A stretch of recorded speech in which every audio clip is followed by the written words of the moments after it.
difference between work-life balance and work-life harmony. I strongly believe there's no such thing as work-life balance. We're from 50 to 100 clients just to sustain at 5K plus months, when you can scale that back and work with half the amount of clients and still charge twice as more. Sometimes we have to completely wipe out and destroy the processes and systems in place that's not serving that, because some companies outgrow their processes and systems.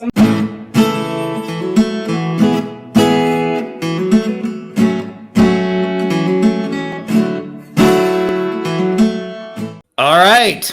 What up, my beautiful motherfuckers? You guys are in for another exciting episode of goodness. We got the boss babe, the queen of operations, Allante Collier is here. And we're going to be talking today about getting your time back, which the whole point of, like, I know most of you guys, when you get into this game of business, it's like, it's not so that because you are so deeply in love with the game of business, it's a path to freedom. And a lot of times it's very easy to get lost along the way, get stuck in the weeds and the fulfillment and the hiring and all that good stuff. So we're going to talk about how to get that back. Firstly, Allante, say what up to our folks, and hello, and thanks for doing this. Hello, beautiful people. Thank you so much for having me and sharing me with your community, Frankie. So happy to be here on this beautiful Tuesday. Hell yeah. Hell yeah, by the way. It's a good Tuesday here. So let's talk. People know you as the time-rich CEO. And, this is one of the things I wrote about in my book. But for a lot of people, it's very hard to divorce time and money.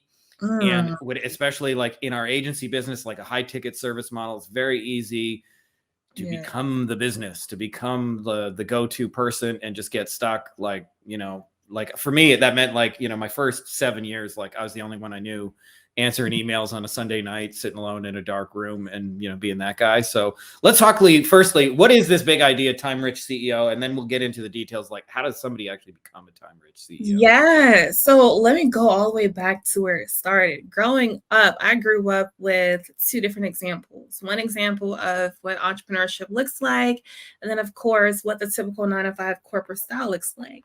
So one parent was focused on financial freedom that did not come with time freedom. And the other parent was focused on, just surviving, right? So I grew up with this limiting belief that you have to choose which freedom do you want, time freedom or financial freedom. No one told me that they can both coexist, right? So I did my share fare of corporate, and of course, I'm rebellious. For real, sorry to hear that. As a recovering corporate dude, sorry to hear that. Oh man, and if y'all don't know, y'all, one thing that me and Frankie have in common is we're both IEs. We're both industrial engineers, the best engineer out there. So I had my fair share. It was cool. It was very short. But I don't like being told what to do, how to do it, and I don't like my time being controlled or being told when you can take a shit and go to lunch and all that kind of good stuff. Like fucking meetings. 2 weeks of vacation a year, like what? No, it's not like prison. So the idea of a time-rich CEO, let's break it down. So rich to me means rich in currency and in health. And currency isn't just a monetary exchange. There's different types of currency. There's advocacy, referrals. There's so many different types of currency, but of course, health is the new wealth, or wealth is health, however you say it. So in having that aspect of, one, being a typical CEO, you're just chained to your desk, chained to your business, working all day, every day, working nights, working weekends. Did that in corporate. I did not want to do that when I became an entrepreneur, because I'm not creating a second job for myself. I don't want to be an employee, right? Yeah. So this led to, one, being able to run your business profitably on autopilot, so you can take a vacation, step away a week, a month, a couple of months, and not skip a beat in your business. And the show goes on with or without you. So that's the idea of being a time-rich CEO. Frankie. Love it. I love it. It's funny too, because I have the same kind of like corporate-y background where we're like, we may not look at, but we're distant family. And one of the things that happened for me in that kind of journey is you kind of unconsciously learn the belief, like you said, that you can have money, Yeah. You can have time, but nobody like teaches you how to divorce those two things so you can actually have them together. Especially like I say in this, the agency model that I show a lot of folks, it's very easy in a service business to go into it with like poor and middle class kind of values. Yes. Where you're unknowingly kind of trading time for money, like in a different form where you don't have one boss. Now you got 10, 20, 50, 100 bosses, whatever, however many, clients you're working with.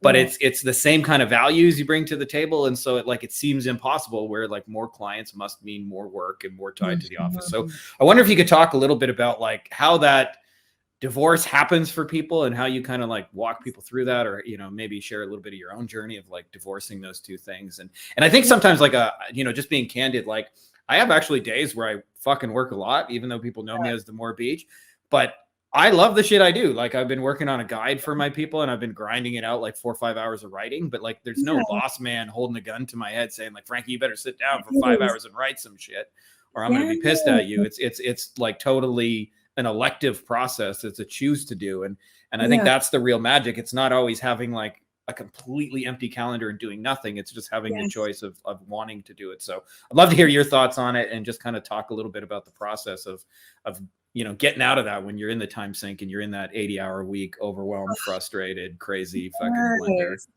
Oh my God. Yeah. So there's a couple ways of how we do that, but I want to talk more so about the difference between work-life balance and work-life harmony. I strongly believe there's no such thing as work-life balance when you're trying to pull all Can I get it? Amen. Preach. It's like, no, because these days is work-life harmony. And I'm the same way. My business is intertwined with my life. So sometimes I'll, spend the mornings doing whatever I want to do, go to the gym, answer a couple of emails, go home, whatever that looks like. But all that means is that your work and your personal life works in harmony with one another. You're not picking one over the other, right? They're just working collectively so that you don't have to juggle everything and be everything and everyone and try to get everything done in one day. Absolutely not.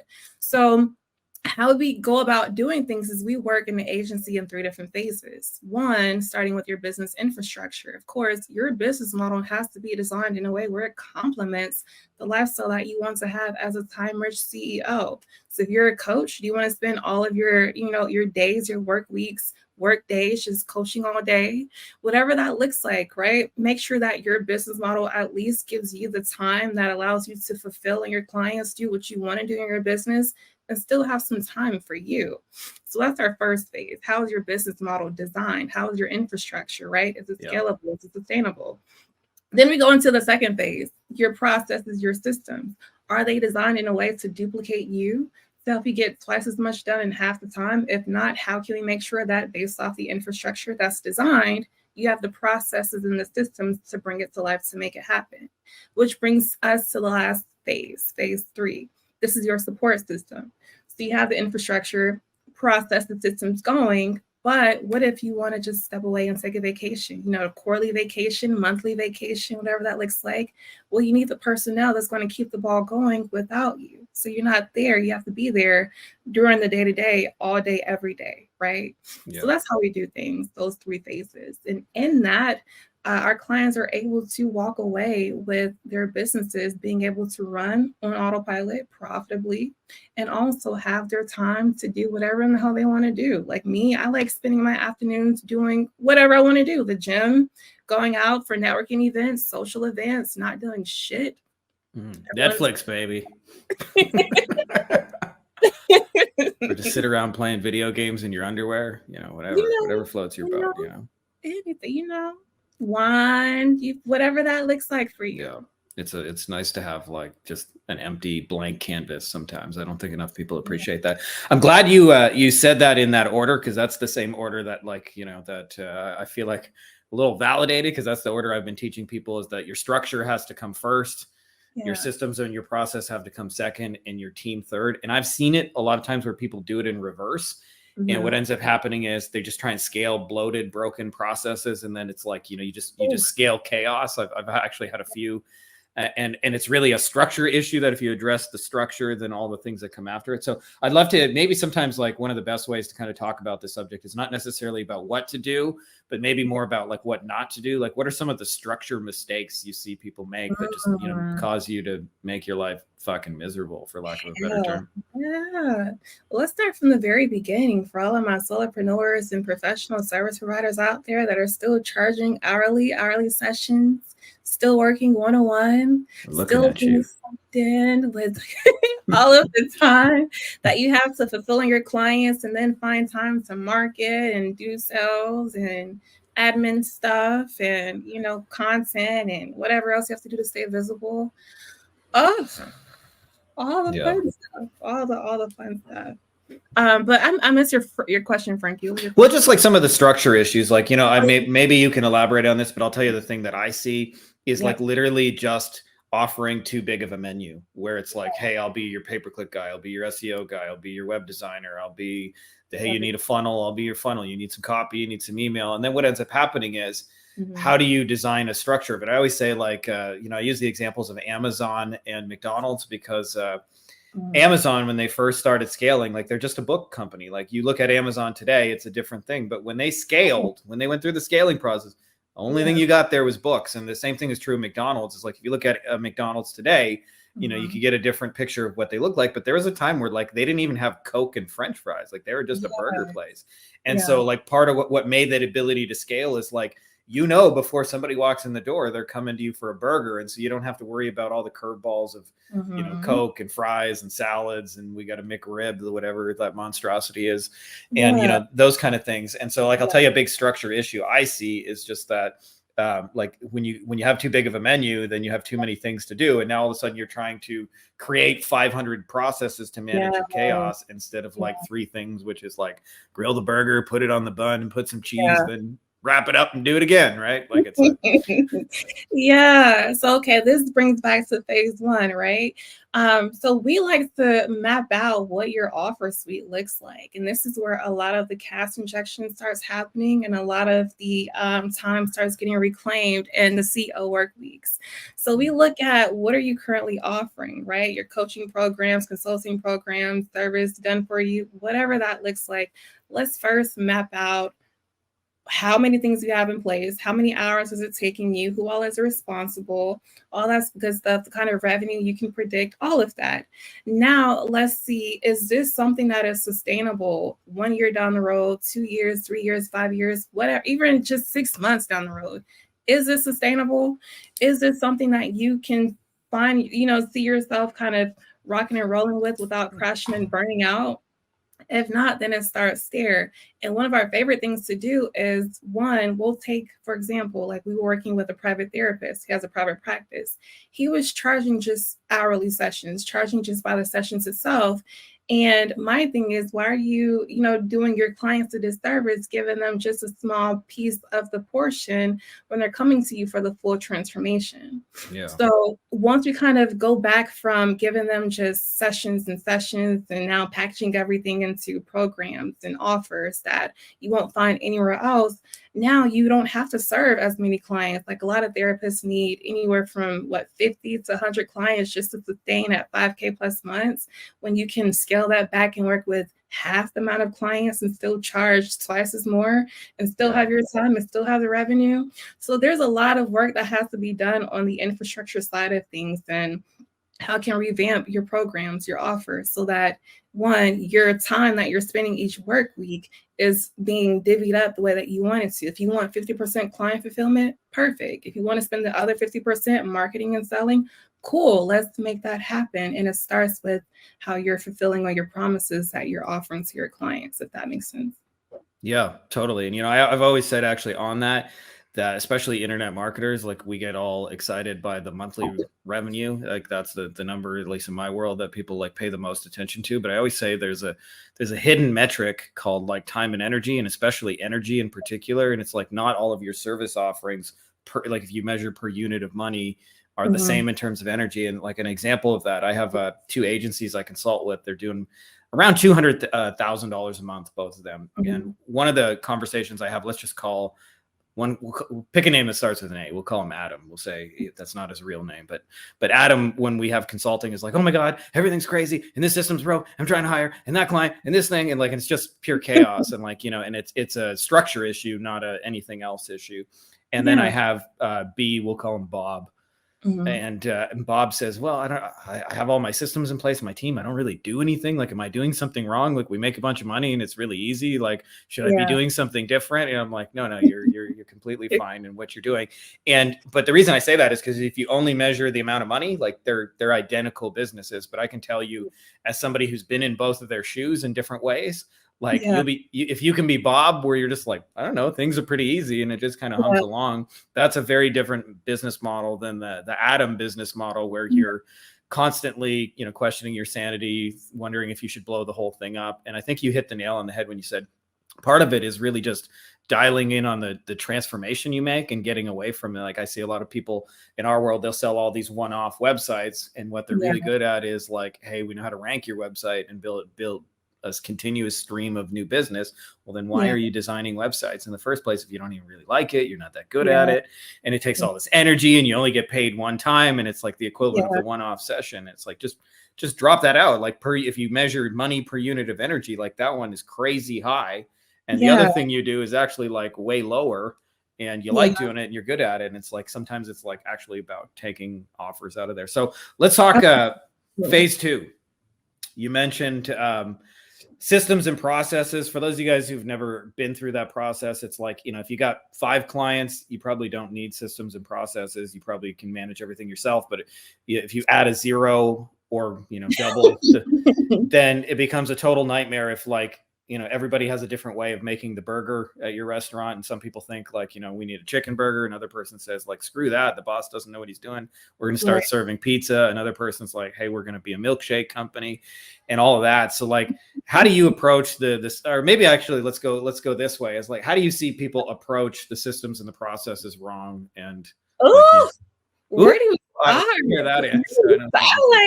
So many examples. One, how many of y'all, put a 1 down below if you're watching this, are running your business from your brain? Like, you have all of the processes in here, you know it needs to be done to run your business, and you it's easier to do it myself, Allante. It's easier to do it. Hire someone else. Yes, we think so, but it's like, can anyone really, you know, tap into your brain and see how you think, right? You have to brain dump and get it out on paper so someone else can take it and run with it. So that's one thing that we've seen, but also like sticky notes and putting things on whiteboards, or even just working out a Google Drive. A lot of people have processes and they have, Don't judge me. Listen, I'm not judging anyone. And I love that a lot of people have processes and they have systems in place, but they don't know it yet until we come in and we literally work and we map out every single workflow, every single process that someone has, because it's different when you're running it from your brain than seeing it out on paper. Now you see exactly from the cold lead to a happy paying client, from this first step in the buyer's journey to the next step, from the first onboarding to the offboarding. Like, what does that look like? When you can see it all mapped out visually, then you start seeing where your profit leaks are. Do you have enough follow-up? Are you leaving any money on the table? Is there a better way that you can, you know, fulfilling your clients and have a better retention, right? So mapping out your workflows will help you see visually what's going on with your operations. You'll see what's missing in your workflows, where your profit leaks are. And then this is where we can come in and help create the blueprint to plug those profit leaks, upgrade your systems, maybe come up with new systems. Sometimes we have to completely wipe out and destroy the processes and systems in place that's not serving that, because some companies outgrow their processes and systems. Some systems are broken. So sometimes we'll just come up and completely start from scratch or just upgrade. But the whole point is to make sure that, one, you're not leaving any money on the table. You don't have profit leaks that's slowly reaping out, you know, the profits in your pocket. It's kind of like throwing cash down the garbage drain. You don't want to do that. A lot of times people don't know that until they see it all laid out. So that's where it comes from. And when we do that, you see that, oh, you can automate a lot of things. You can remove a lot of things that's not really serving you. You can duplicate, you know, delegate. There's so many different things you can do, but you have to visually check it out first. I see too, like a lot of people where they feel like kind of apprehensive about hiring somebody and bringing in, because they're like people like us sometimes are really anal about certain details. We're like, I just want this shit done my way. And the cool thing about processes is once you get it out of here and in some sort of visual form, as you described, it is being done your way. And that's the thing that actually allows you to go, because it's not as if it's not being done. Somebody's following your exact checklist for like, this is how we make the burger every single time. Like, and it's very, very important that you get a nice sear on the outside. So make sure that grill's hot. Step 1, is the grill hot? Here's step 2, check. Make sure the grill's hot, because I don't believe you. Right. And things like that. And if you're really adamant about that detail, that the grill's got to be hot and there's a sear on it, like you can build that into your processes so that when somebody comes in behind you, and what you'll find is, you're not as all important as you think you are in terms of the doing. You are all important in terms of like, and I call this the visionary. I got a thing on my vision board. I don't know if you can, let's see if we can do that. The red little square right there. And I call that producer mojo. And if you think about it, like a movie producer often is the highest paid person in a movie, but like they actually don't really do anything other than bring people together that are complementary. Like they don't act in a movie. There's actors. They don't write. There's a writer. They don't direct it. There's a director. They don't promote the movie. There's a whole, marketing team. They don't fund the movie. There's a studio that does it. They just bring all those pieces together, and their most valuable role is seeing how all that fits together. And I think that's I think, at least for me, a useful analogy for how to do this stuff. Because when I first did it, I was bad at just like, nobody can do it as good as me. And I have to do everything my way. And then you become the bottleneck in your own thing, and you can't grow. And you end up spending all this time managing every little detail, and you're, stressed out, burnt out, on the edge of insanity. As where when you have those systems and processes, like once they've been battle tested once or twice, I find like, you can almost walk away from it, and you're usually a little bit nervous the first couple of times you do it. You're like, holy shit's getting done, and I'm not like, I'm not pushing any of the buttons, and things are happening. The burgers are getting. I love what you said there, because your process has to be tested, tried, and true to create a system out of that. So once you have a process that's working for you, have results, is converting, right? Then let's go ahead and, bring that to the next level. So that's a really good point, because a lot of people just create processes out of thin air and then start executing on that and then wonder why it's not working. Well, you don't have any track history or receipts to show that this is actually tested, tried, and true. Yeah.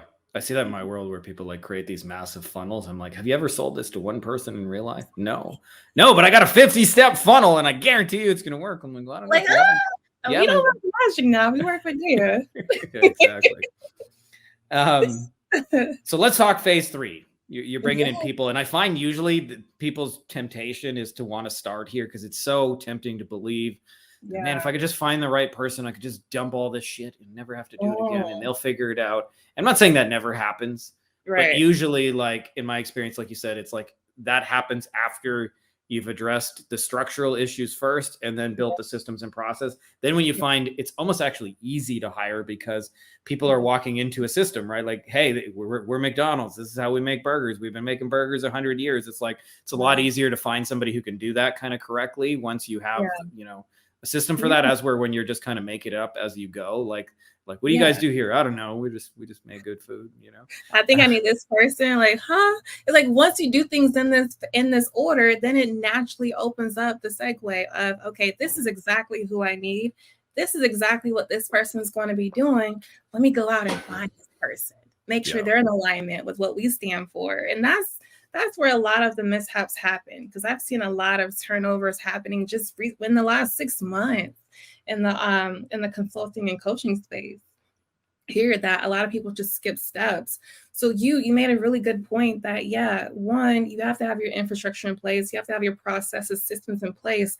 Then you're ready to start hiring, because it's one thing to go out and get, a team member. But one thing to keep in mind is you can hire an expert, but you're still the leader. So they're still looking to you for direction, right? Still looking to you for accountability. If you don't really know how to help this person, how to instruct this person, how to direct this person, hold them accountable, then it's kind of like now you just created a lot more work on your end hiring this person that you thought would do the exact opposite.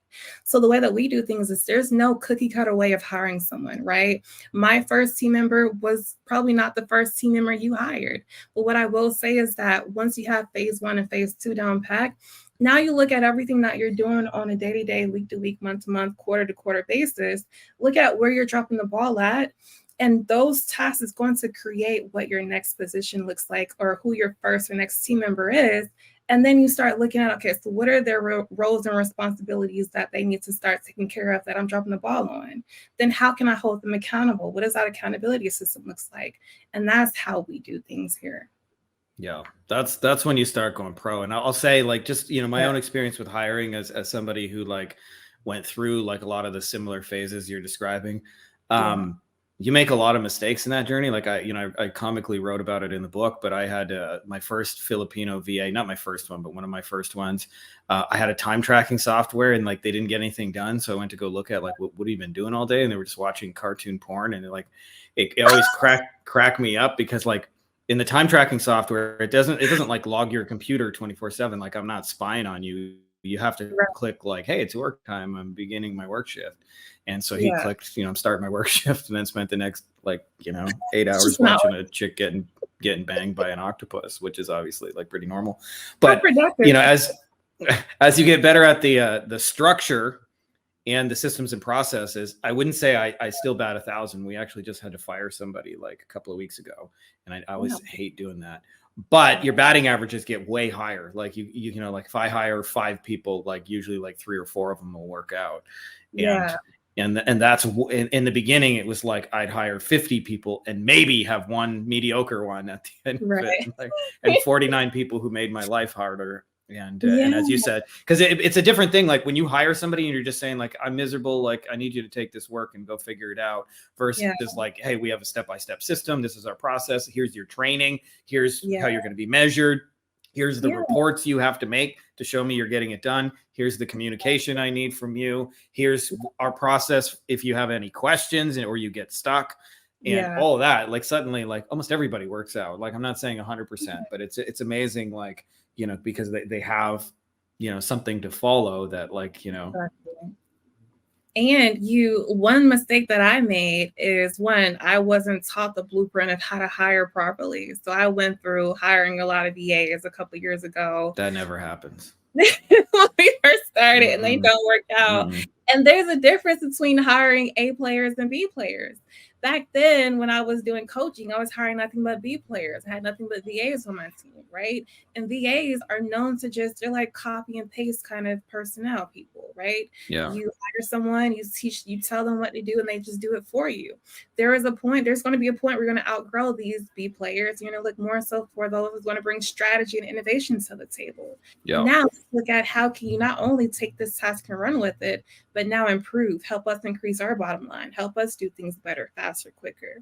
Yeah. Good stuff. And all of that comes with the journey. It's the art to the madness. But you learn, you live and you learn. Yeah. And I just want to add, like the mistakes, the hilarious, often mistakes in retrospect are part of the journey. Like I don't think anybody just hires an A player their first time, and then does it again the second and the third and the fourth time. Like I don't think that's how it typically goes. If it was that easy, like there wouldn't be discussions like this about it, because everybody would be, I found an A player. But like like you said, like there's I say like most people in like, especially in the corporate world, like as you described, are like C players where they do just enough to not get fired. I was a C player when I was in corporate, so I'm not like judging any of y'all. Like I was like the rest of you guys, just on Friday you're just watching the clock, like when is it 5 o'clock so I can get the fuck out of this shithole. Just doing just enough spreadsheets and like trying to stretch your 1 hour task into 4 hours so that you can say like I've been working this whole time, boss. Right. And that stuff, and like surviving the pointless meetings so that like as soon as Friday 5 o'clock rolls up, I'm getting drunk tonight. Like that was me as a corporate employee. But you don't want to build your own business around those people, because what you'll find is like they'll do just enough to not get fired. And one of the I wonder if you can speak a little on this, but a litmus test for me of when I have it right is the simple question: does this person make my life easier or harder? And I notice whenever I've made a bad hire, it almost always comes down to like, this person is making my life harder. Like I gave them 3 problems to solve and they come back with 6. I'm like, well, shit. Like, versus like, hey, I gave them. And as you described, when you start getting, the A players of the talent and innovation, they'll say like, hey, we actually figured out a way to shave 30 seconds off our burger time. So we went ahead and documented that process, and all you got to do is sign off here and say you're okay with it, boss man, and we'll start making burgers even faster than we're making them now. Absolutely. And there's two things I look at. For me, it all comes down to ROI. So whenever I hire anyone on my team, there's a trial period that they go through. And so in that, I'm looking at how much time are you saving me? And am I getting a return on that, right? Are you helping us? Whatever I'm paying you, am I getting a return? Are you helping us increase our bottom line? Are you helping us save time? Are you helping our clients as well? That's the most important part, because a lot of my team members, I subcontract to my clients as well. So in the whole ROI field, I'm looking at, one, what does that profit look like? Are you directly affecting that in the time? How much time are you working? How much time are you taking off my plate? Right. And then also, if you're consistent with meeting your metrics that we have laid out, if you're doing all those three things, that's a great indicator that you are here to help us sharpen iron. We foster that iron sharpens iron environment, because I don't want anyone who is on board who's just looking for me to tell them what they have to do. Like, I want to learn from every single person that I bring on the team, vice versa. So, hiring those people that can bring strategies to the table, be a sounding board, help us brainstorm, mastermind. Oh my God. But it takes the time to get there. And of course, there's a strategy to get there too. I wonder if we could talk about the last piece, and this is something that just kind of came up in our mastermind, where the flip side of this, and because I don't want to paint it all as rainbows and butterflies, as you build this sort of time-rich CEO life, you've gone through these three phases, and now you have a business that's structured well, you have systems and processes, you have good people to manage that, and all of a sudden you get your time back. Like there's a lot of benefits. I always say being an entrepreneur makes 90% of your life like exponentially better, because there's no traffic, there's no alarm clocks, there's no bosses, there's no meetings, there's nobody telling you what to do. But the 10% of it that it makes harder, it makes exponentially harder. And I think one of the challenges is just the feeling, and I don't know if you deal with this, but most of my people do, the feeling and the weight of responsibility, because now you have people who depend on you for a paycheck, and their families depend on them on a paycheck. And often there's things you have to do, and you always have to keep up, certain client load and things like that. And, usually at that point you start having overhead. So you can't take your foot off the gas on the overall business and things like that. And so the flip side is you may feel a lot of internal pressure to keep that up. I wonder if you could just talk a little bit about the internal battles you face when you start having shit in order, but now you have higher level kind of challenges. That's a great question that is not spoken about as much. It's a great question. So, of course, imposter syndrome exists at every single level, whether you're at 6, 7, 8, or 10 figures. Imposter syndrome is always going to be there, right? Another thing is, having mouths to feed. You have payroll to take care of. You have people that depend on you, right? So you have other families to take care of. It's a lot of pressure. Also, if you're the first entrepreneur in your family, or the first person who's successfully, created a business and is sustaining, there's a lot of pressure to keep that going and to be the person who creates generational wealth, or, provides that extra strategies to do what you want with the business. There's a lot that comes with it. But the caveat of that is that when you follow those three phases, it's creating what we call your famine-proof blueprint, so that going forward, when that imposter syndrome creeps in your mind, look at your success book, look at your famine-proof blueprint. You know exactly what you need to do to keep the ball going. The pressure is not going anywhere. It's not going to get any easier. You just learn how to better deal with it, and how to, keep, how to hire better and lead better, of course, and be a better CEO. So I think in doing things in the way that we've been speaking about, and creating your famine-proof blueprint and falling back on that, that alleviates that fear of the feast or famine cycle. That alleviates that fear of, dang, I don't know if I'll be able to pay my payroll, pay my team, and pay myself. Like, you have the blueprint, follow it, hold yourself accountable, hold your team accountable, and you have the red flags to look for, so that if anything is not meeting, if you're not meeting your baseline revenue, if you're not meeting your profit margins, if your team is, working too much, you're working too much, you know exactly what you have to look at to see what you need to troubleshoot to not make that mistake again next week or next month. Yeah, totally. And it's funny too when you say all that, because it's like I've had people ask me like, how did you get over that? And I'm like, over it. It's just like you just like you said, you just get better at dealing with it. Like there was a time I wrote a post the other day about, somebody asked me about like, hey, I forget what they said, but I have the urge to self-sabotage. Like, how did you get over that? I'm like, I still have those urges like 16 years later. It just, they after 30 seconds, like I don't listen to those kind of thoughts and go on to them. I just like, instead of having it derail me for a week, it derails me for a minute. And that's the difference. Is like you said, you just get better at handling it. And I think, as you see it, like, your responsibilities get better, but at the same time, like, like you said, you can connect to the fact that it's simultaneously a blessing. Like I look at it now, I'm like, if I could tell myself 16 years ago that if you just stayed on this journey, these would be your problems today, I would like, fuck, dude, I'd sign up for that all day. Oh man, if someone had told me that, man. like for real, like, just being a little candid with you guys, like one of the challenges I've had is we live here in Mexico, and I have a whole crew I roll down here with. And I always have to have like cash on hand to pay the crew, because I got a gardener, I got a pool guy, I got a cleaning lady who comes, I got a guy who comes and cleans my car.